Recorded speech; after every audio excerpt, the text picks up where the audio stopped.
And then they get on the announcement. They're like, all right, guys, sorry, you're going to have to book a hotel yourself. And he's like, What? I've never been to Japan. You know, like, what? I was like, I got you.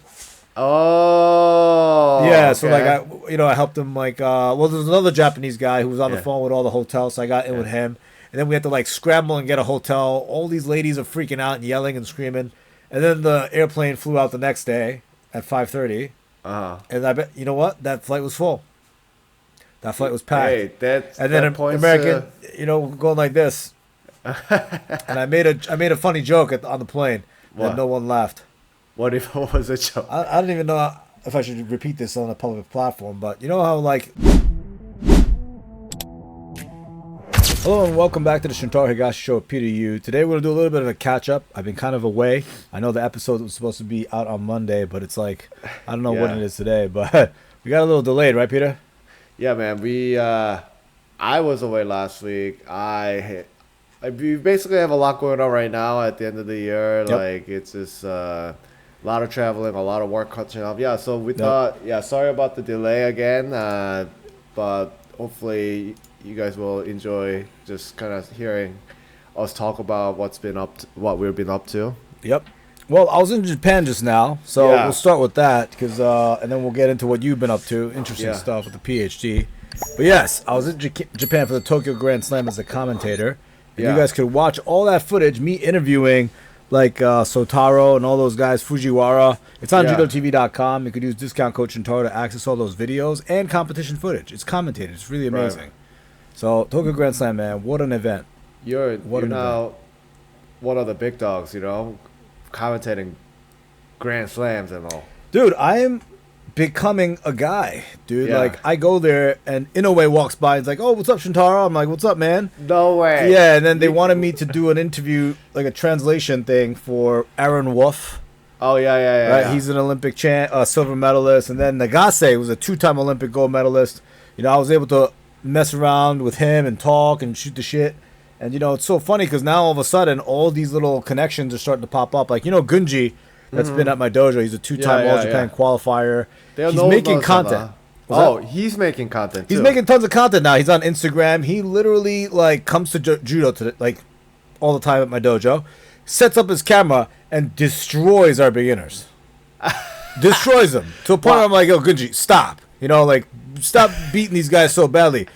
You know what I mean? Anyway, I've seen him on your Instagram, but he also has his own, and then makes videos on his own account. He's starting to, He's starting to, and that's fun. Let me tell you something. He went from 0 followers to 8,000 something followers on Instagram real fast because he makes good content. He has nothing to do while he's here. His wife's here for work, and he doesn't speak English, so all he does is come to judo and hang out. His wife works in America. So then. He played on the professional team Asahi Kasei, which is the best pro team in Japan. They have 20 slots. That's it. Oh, man. And if you make it on that team, you're legit. And then Nagase is on that team. Oh. 2-time Olympic gold medalist. I'm interviewing him, and I'm talking to him. I'm like, yo, Gunji? Yeah. And Nagase's like, yeah, no Gunji. What's he up to? I'm like, he's at my dojo right now beating up my beginners. And then Nagase couldn't stop laughing. He's like, oh my God, that's hilarious. Why is he doing this? It was kind of this hilarious thing. Yeah. But so that, Aaron Wolf, I got to interview all the champions in a way. Aaron Wolf is so funny. There's a YouTube guy, I forget his name. Oh, Kawabata. Yeah, dude, he was on Kawabata too. Yep. Yeah, if you guys, you can kind of see, if you speak Japanese, I kind of speak it, so I don't know, these guys are funny. He's hilarious. Aaron is a character, man. We asked him a question hey, who's your judo hero? And he goes, I don't have a hero. If I put someone on a pedestal, I'll never be able to surpass him. I'm number one. I'm the best. I'm the my God. I love that. And then, but Japanese people don't usually talk like that. I know, exactly. So I thought it was kind of funny. And he gained a lot of weight. Oh, he did? Dude, come on. He deserved it. He can do whatever he wants. He's 120 kilograms now, so he's 250, 260. He looks humongous. Is he still competing, though? Is he done? Kinda. He's on his way out. Oh, okay. Yeah, I see. But so it's pretty cool. I'm kind of becoming, the guy out there now, even in Japan, in the Japanese circuit. And there's this guy who works for the All Japan Judo Federation, this kid, Koyo. Terashita Koyo, and we actually look very alike in terms of stature and in the face. So, and he's very well known in All Japan Judo Federation. So, people walking by and they're like, "Oh, are you Shintaro?" Yeah, you Koyo? You look kind of like Koyo. And I'm like, yeah, I know. You know, like, yeah. You know what I mean? And these aren't like white people saying I look like another Asian guy. These are Japanese people telling me I look like another Japanese guy. So we really do have a very similar build, and that's when you know you really look like each other. Yeah, so I'm kind of entering into that circuit. You know, USA Judo better be careful. I'm gonna move to Japan and do everything over there. You know? Yeah, I think you're in the perfect spot because you live in both cultures, right? Yeah. And then you're not just like, oh, I'm a Japanese person who grew up in America, born in America. You actually went to Japan, trained with them, and it's I think that's why you can kind of be the bridge, and I think it's great to see. Yeah, and I want to kind of be a little bit better about like Shintaro Nakano Shintaro. He's doing like judo tours for Japan now. Right? Yeah, no, and then two of my guys went, last year on this tour, and then he's like, he flies them over there, takes them to all the different dojos, Kodokan. Tour like that, I see. Yes. So I was like, wow, that's amazing. I wish I could do something like that, Yeah. I'm sure you can. Yeah, you can take them to Kokushi and all that. It might be too much work for me though. I don't know. You probably have to work with another another company. Yeah, something. Yeah, that's what influencers do now. Yeah. So Tokyo Grand Slam, it was amazing. All the super high level international guys weren't there. Oh, weren't there? We're not, no, because it's like after the Olympic quad. So like they're all taking a break. The number one guy from France wasn't there. France brought a few people. You know what I mean? So they're not bringing their A team to a lot of these things. Because it's the year after the Olympics. And it's a tough tournament. So it's like you don't want to lose if you're an Olympic bronze medalist to like the number 4 guy from Japan that no one knows. Yeah. So Japan did a clean sweep. They destroyed everybody. The judo was absolutely incredible. Yeah. And I think people who are listening, they should really consider going and watching. Because this one's accessible. It's a Tokyo Metropolitan Arena. Yeah. Huge stadium. And then you could literally walk up and buy tickets. Like the best seats already sold out, but like the free seating thing. Yeah. And they have a huge jumbotron in the middle, like Reed playing. And then, my lady was there with me. Not like on the capacity of the IJF. I didn't like bring her into the VIP section or anything like that. She was just like bought a regular ticket because she was there. Japan, right? Yeah. Bought a regular ticket and then just like sitting up there, and I like snuck up there and like kind of like bullshit with her a little bit. Oh, nice. And you could kind of see the mat. You could see like the jumbotron, and it's a great experience. It's like a sporting event, like a live sporting event. It was amazing, and anyone could just buy tickets and go. So does she know judo a little bit? Like, did she enjoy it? No. And you know what? Everyone would try to like, hey, you do judo? She's like, no. Have you ever done judo? She's like, no. She's like, actually, this is the first time I've ever even watched judo. Watch judo. Yeah. She's such a normie. Yeah. You know what I mean? What'd she think? I mean, she liked it. She thinks it's pretty cool, but like, she hears me talking about it all the time, and it's good to have a little bit of separation, though. I see a lot of guys that are training with their wives or partners or girlfriends or boys, whatever. It's nice to kind of have that, like. I agree. I mean, my wife is, she's not in the same field as I am, and I kind of like that. Too. Yeah. No, you don't want to go home and be like, man, your Tayo is just trash. You don't hear that. Like, I know, honey. I know. I know. Stop. Cool. Yeah. Oh yeah. So you really, I guess in Japan, or I know you told me about France, and they like put on a proper show, and then it's really accessible and like well organized and all that, huh? Yeah. I would honestly suggest anyone to just try to even go and watch. It's really amazing. Oh, Danny Perez? Yeah. I saw him up there. He lives in Japan. Yeah, he's been living there for a while. Yes, he literally went to Japan for vacation, just stayed. Oh, he's got a job and everything, right? A job and everything. He has a Japanese girlfriend. He's so happy. He was at the Grand Slam just watching judo. I'm sure he's Japanese great now, huh? Pretty good, probably. Yeah. I assume so. But it was an amazing experience. I think next year I'm gonna kind of, suggest everyone go watch, man. Like maybe I'll put together like a group of guys to like like a little bit of a tour. You know, hey, come to the Tokyo Grand Slam. You know what I mean? Meet me there, meet and greet, all this stuff. It could be fun. It could be really fun. You know, maybe like maybe that could be like the what do you call the anchor events for your tour, and then you can kind of go around and. That's what I was thinking. Maybe like, all right, Saturday, Sunday, it's a 2-day tournament. You watch the Tokyo Grand Slam. It's amazing. You fly in on Thursday, so you kind of acclimate yourself to the climate or the time difference. Yeah. And then on Monday, Tuesday, we'll go do judo somewhere. You know. Yeah. Eat some good food and all. Some good food is incredible over there. Of course, I miss it, man. Yeah, Japan is another animal, man. It's what kind of food did you have? Literally everything. I was like, I want to try everything. Like, not try everything. I've already had everything before. Yeah. Obviously, I'm Japanese, but like, it was great. Yeah. Food is like, I'm talking like walking around. Look at this sushi store that's just like sushi shop. Like, right, no one knows this place. It's just a regular place. Let me just walk in, and the food is amazing. Yeah. You know? But it's definitely changed. Things have changed since I last been there, maybe 8 years ago. Oh, it's already been 8 years? Oh, okay. 8 years, yeah. What did you notice? Because I went last year. Yeah. I went to Japan last year with my family, so I'm curious what you thought was changed. Honestly, the biggest change I saw in the last 8 years was that everybody working low-level entry jobs like cashier, grocery store, waiter, waitresses, all foreigners. Oh, I did notice that. Yeah. All foreigners. I mean, I'm talking like from Asia, of course. Yeah, Southeast Asia, right? But they're like, you could tell, like, oh, hey, what's up? Can I get this? Can I, get a burger? And they're like, oh, da, da, da. And then it's like, well, these guys aren't native Japanese speakers, you know? And I could tell right away. And it's like, that's a huge change. I never would have ever thought in a million years it would be like that, you know? I see. So big change there, I think, and there's a lot of issues over there. But everything is pristine. Yeah. People have criticisms of Japan, right? But boy, that place is clean. It's a special animal, man. Yeah. Tokyo's the biggest city in the world. Did you know this? I know.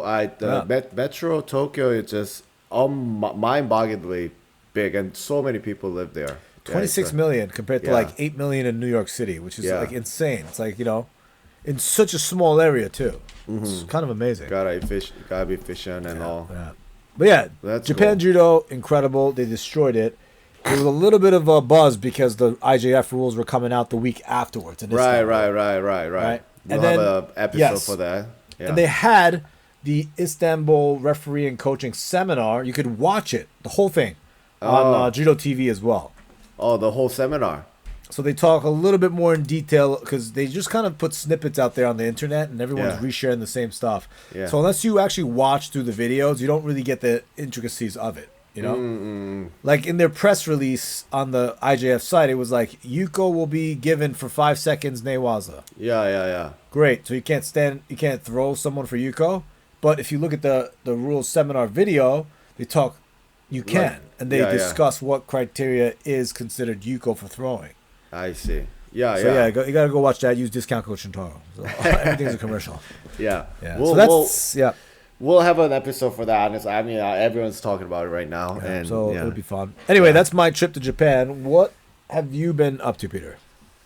Man, so last week, I guess the biggest thing was I passed my thesis proposal. If you listen to my our last episode about the PhD, you know that usually most programs, this is like the second to last step before your final defense. So that was kind of 3 of these? What do you mean? You got to do 3 of these proposals? No. So one proposal for the whole thing. Yeah. My department kind of has people basically wrap 3 or 4 separate work into one coherent thesis. So I basically proposed basically presented 2 of the work I already finished, and then like one more proposal project that I will be doing next year, and then defend. Yeah, that's like I'm gonna make it into one basically coherent, long-term project. And you want to do video with IJF? Oh yeah, so that's So I'll tell you why I came up with this idea. Yeah, I really wanted to talk to you about it. I already texted him just so, for the listeners know. Basically, my thesis is going to be about, combining video and language, how we can make an AI system understand video and language together. Watch a video, and then there are a lot of technical challenges. I know people have asked me. I think I see the comments that people just people don't know what I really didn't talk about my work right during that episode. So people are curious about what I do, and that's the broad stroke. We'll probably have another episode on my particular work. So after I passed my proposal, I went to a very big conference called NeurIPS, Neural Information Processing Systems. That was held in Vancouver, Canada. Neural Information Processing System, NIPS. It used to be called NIPS, but they changed it because yeah, right. I mean that's the reason why they changed to now. It's called NeurIPS now. It's NIPS. Some people still call it NIPS. But Peter went to a NIPS seminar. Yeah, exactly. I kid you not. That's why they changed it a couple of years ago. That's so funny. Isn't that funny? It's pretty funny. Anyway, it's a huge conference. I can't even take this conference seriously anymore. I'll say this is one of the biggest premier conferences. And it's called NIPS? That's called NIPS. It's a sick joke. It's a sick joke. Yeah, so I went to NeurIPS or NIPS, whatever you want, and then I basically I got to talking. I met a lot of people who are around the same area as me, like video and language, and then there's one particular professor that presented his work from his lab. He's a professor. I think UNC Chapel Hill, North Carolina. He's a big basketball guy, and he made a data set of basketball videos, and then kind of like describing what's happening, basically, like in a way that's more appreciated about the athlete's skill. Anyway, so that's like a different direction that I want to take it to. But I noticed that I asked him, because one of the biggest challenges nowadays is to gain access to these videos. So I was like, hey, how'd you get this NBA footage? Yeah. And he's like, oh, well, he was kind of like being shy about it. He's like, yeah, we had to pay a lot of money to these content owners. Yeah. So I'm like, I can't do that. So I was like, but I thought Judo footage would be a good test bed for a lot of these video processing methods. So, that was the idea. I don't know exactly how I'm going to use it, but I'm thinking of creating a data set or like a benchmark. Yeah. And then I think, because my guess is that these videos have a lot of annotations already, like when things happen, and that's the amazing thing about Judo TV, man. Exactly. You can scrub through every match and be like, all right, when was this score had and what time, and you could just scrub to it. You can click to it, and then they'll go, oh, score minute 37, penalty minute 48, and then you can click to it, and then you can kind of see it. It's really amazing and useful. And you wouldn't even know how, like, you can't even imagine how valuable that is in AI research.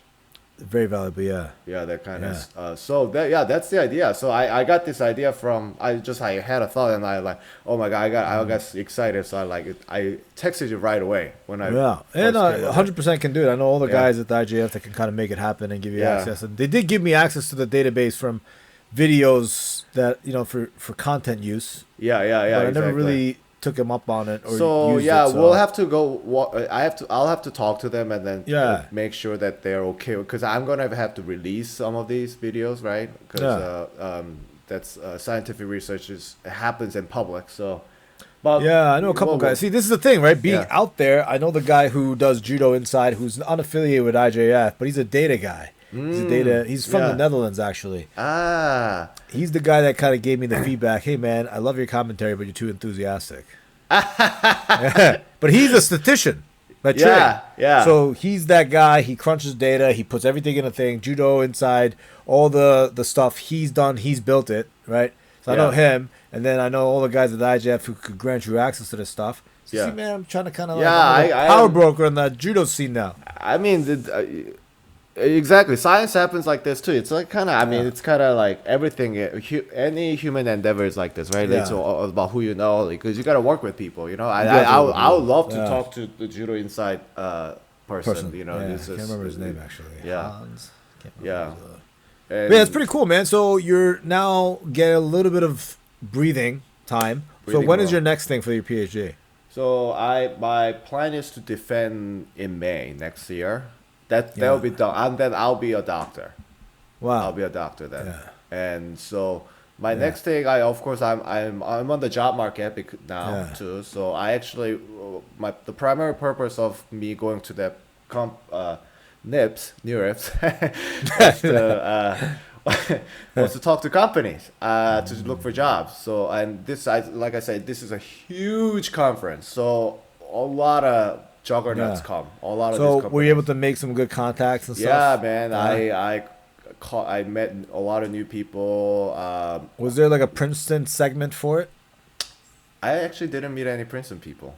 Yeah, because Princeton sucks. I know. Maybe it's like they're like lagging behind. But I talked to like companies like Apple, Google, DeepMind, all this. A Tesla was there. I saw like the Optimus. Nice. Yeah, so I talked to them too. That must be so cool. Yeah, it was that. Because that's got to be relative, right? Like, because ChatGPT, everyone's using now language model. What is it called? Large language model? Yeah, right? Large language model. Yeah, but then you look at a thing like the Optimus robot, it takes visual cues and then has to kind of make sense of these visual input. Yeah. So that's kind of like your video and language kind of a thing that makes together. That's exactly why I chose it, because when ChatGPT came out, I had to like really sit down and it was an existential crisis for a lot of people in the scientific field, and that's what. You spoke to Tarilla, right, at the dojo? Yeah, of course. He's another one, PhD professor. He does mathematician. He does math and language and how those two things derive meaning from each other or something like that, right? He uses like completely different approach to things. I read some of the papers he recommended. It just over my head. It's like such a different. It's like a different math construct.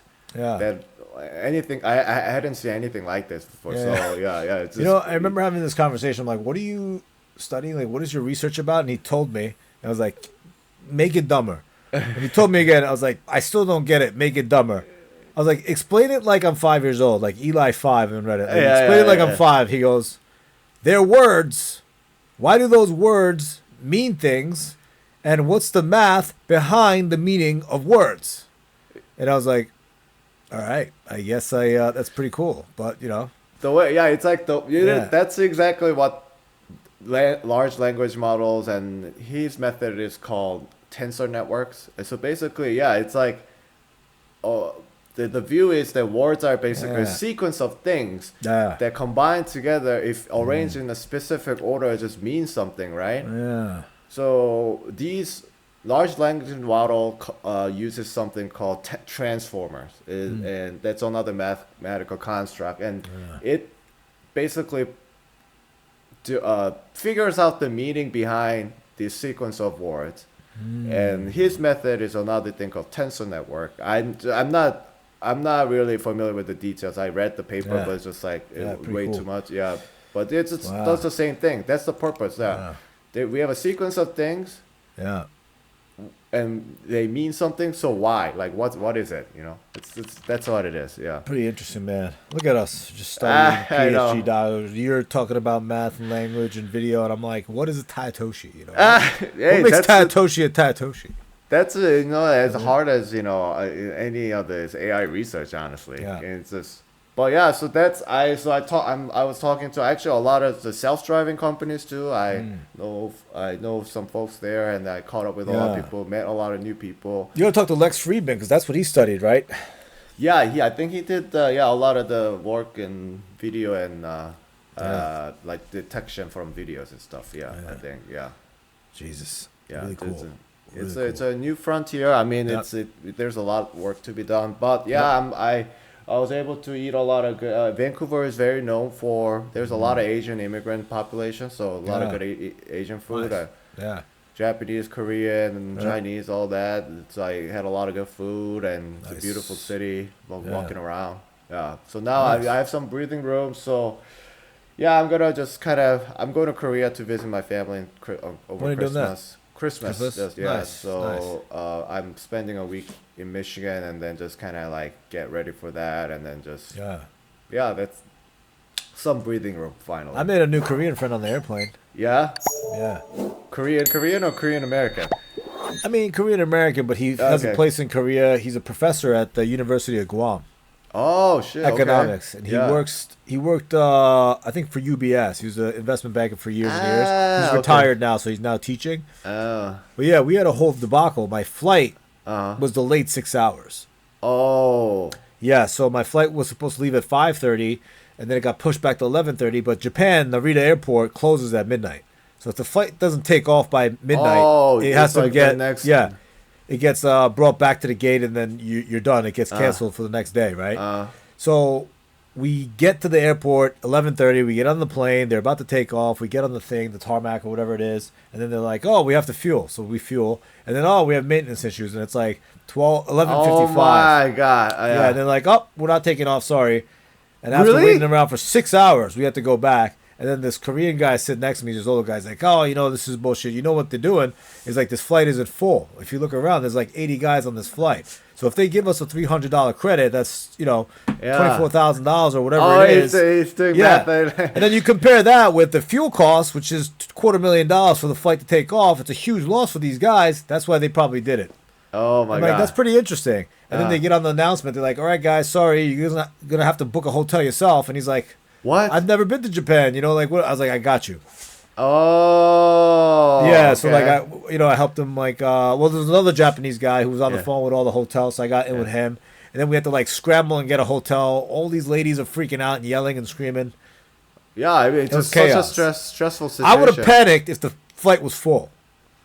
Because we're like stuck on the plane, and then you like can't get out. I see. Yeah, and I would have been claustrophobic, but because there was no one on the plane. Oh, interesting. It was wide open. Yeah, so I made a friend. He's a Korean guy. Oh, so you did have to stay another night. Oh yeah. We had to board the plane, then we had to go through customs, then we had to get out. It's like 3 a.m. and then we had to take a taxi to a hotel, stay there, and then the airplane flew out the next day at 5:30. And I bet what, that flight was full. That flight was packed. Hey, and then American, going like this. And I made a funny joke on the plane, and no one laughed.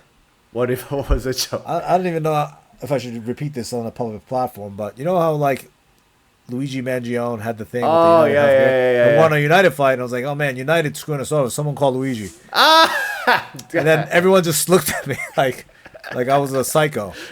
Yeah, and I was like, or that joke. Maybe Japanese people don't know that joke. There were Americans within the vicinity because we're all like sitting around, at the thing, like waiting for instructions, and then always wow, like always a shock jockey, Shintaro. It's pretty funny. I thought it was funny. I thought it was a funny joke. But, Tough crowd. Yeah. This was jokes, This was jokes. So guys, Yeah. I'm not saying anything crazy here, The wheel of justice always turns. So yeah. So wait. So you had to stay another night, and then did you got to hang out with? Oh, with the economists, it was just that, and then you guys just chatted then. Yeah. So we're just messing around. Yeah. Almost missed my kid's thing. I flew in last night. I know. Oh, that's why you were scrambling. Yeah. Okay. I was scrambling, and then the very next day, right? I had to go to my daughter's dance recital, and it was at like 5 p.m. So I was like sitting there like maximally sleepy, like almost. That's when you get the most sleepy. It's like how was the recital? It was good. Very good. It was it was very it's interesting. Yeah.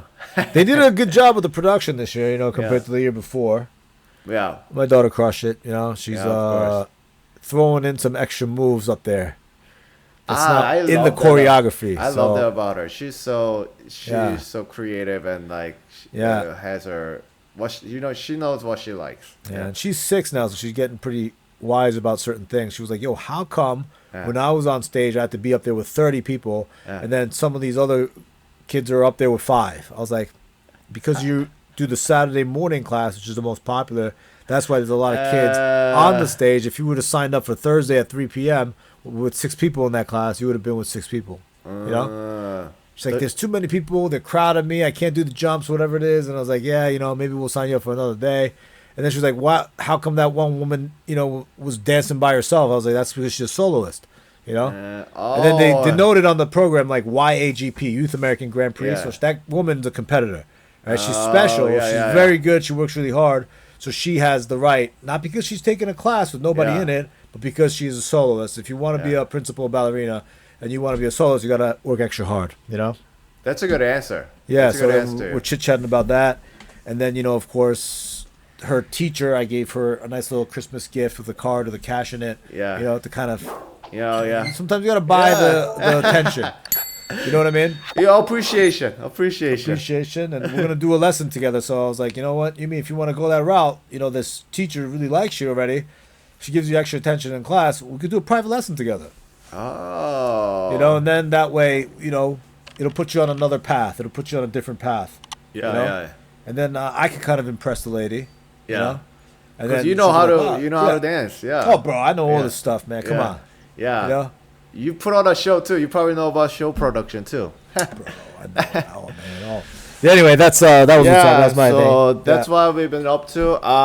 So stay tuned, guys. This was what we've been up to, and we're gonna pump out more content, honestly. And thank you to our sponsors. Yeah, that's right. Drew, Jason, Levon, Judo TV, use Shintaro for a discount code Higashi brand. A lot of interesting things happening with Higashi brand. Mm-hmm. What are you guys up to? Combining efforts with a much bigger group. Okay. What does that mean? Is it not? I can't really talk about it yet, but see the shirt that I'm wearing? Yeah. Okay. Yeah, Fuji Sports. Maybe there might be a big collab thing coming. So stay tuned for that. And then do we have to read Drew's? Yeah, so I'll do that. So yep. Drew, it's from Drew. If you're in business, then you have customer churn. Whether you're building a startup, growing a mom and pop shop, or operating in a Fortune 500 powerhouse, Hakuin.ai measures, predicts, and improves your customer retention. Link in description. Yep. Yeah. Thank you, Drew. You're the best. Yeah. Yep. All right. Yep. Thanks for listening, guys, and we'll see you guys in the next episode.